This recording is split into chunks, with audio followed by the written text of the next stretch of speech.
Hi, Captain Al Lorenzetti here for SkimmerOutdoors.com, Trophy Fishing Tackle, Bergen Bay Docks, Patty Ann Charters, and Capture Clam. Bringing you the weekend update fishing forecast. This for September, I guess it would be 19th, 20th, 21st.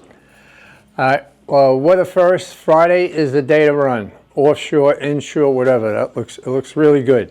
Ocean seas 2 foot, sunny most of the day.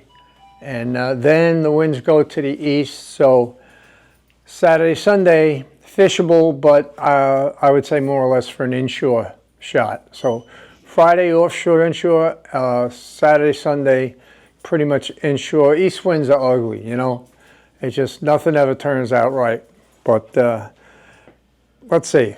Getting to fishing reports around Fire Island, more striped bass starting to trickle in. You hear more being, not that it's on, but you know, a couple here, a couple there. It's like the beginning of it. So I think in about 2 weeks, usually the end of this month, it's going to be hot, and all through October and November, and I'm looking forward to that. What else? There's bottom fishing. I'm getting reports of monstrous blowfish on hook and line. And I mean, they are just the best eating there is. So bottom fishing is good. Now the fluke, here's a time of year, and they start bunching up by the inlet, like from Coast Guard Station to the inlet. They kind of hover there, feed before they make a run and head outside. So now's the time to really get on the fluke scene. What else? Offshore. Again, I heard a good bite at the Bacardi, Tim was telling me.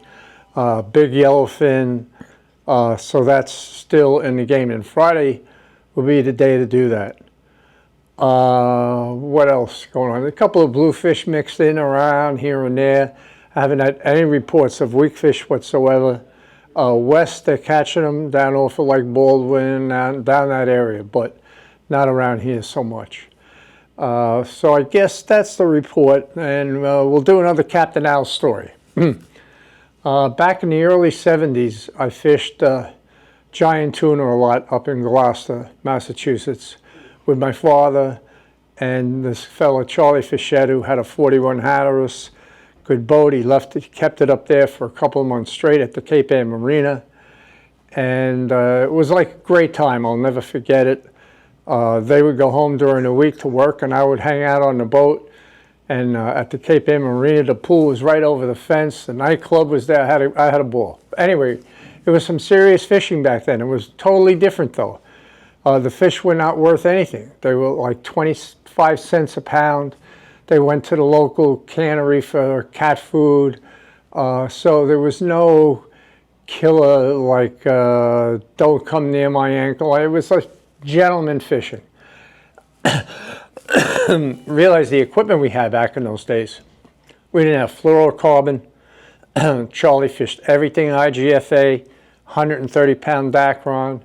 We had number 18 stainless wire leader, the cocoa color. We would camouflage it with a little black India ink here and there, and big giant hooks, you know, 10-aught, 12-aught mustad hooks, and what can I say? We found one trick that happened when we were watching the recorder, always, all day long, I was on the recorder. When you mark fish, if you just had a single bait down there or just a chunk or two, they would see it, they had time to visually look and wouldn't bite.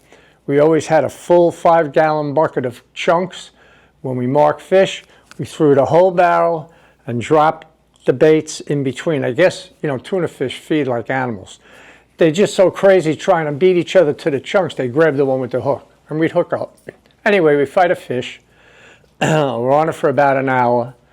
Backing down, the fish is pretty much beat. We got him coming. My job every night, after we caught a fish, I would splice in, cut the last 100 feet of line off, and splice new. Anyway, we got him 100 feet out. The splice comes over the tip top. Boom, separates. Line is gone. Charlie's up on the bridge. He looks down. He goes, Al Jr., that was me. My father was Al Sr. He goes, I see it in the prop wash. The line is in a prop wash because the fish was slowing down, beat. We were following it, backing down, so we were staying together. He goes, grab a gaff, pick it up. I grab a gaff, I come up, I was surprised myself. There's the line. I said, what do you want me to do?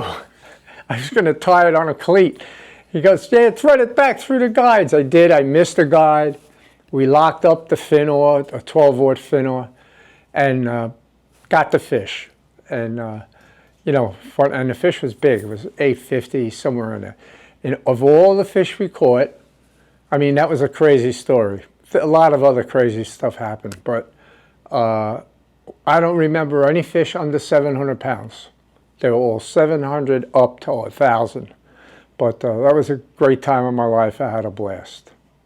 Anyway, that's it. Anything comes up hot and flash, we'll get on the line again. Have a great week. Get out there, catch them up, and have fun.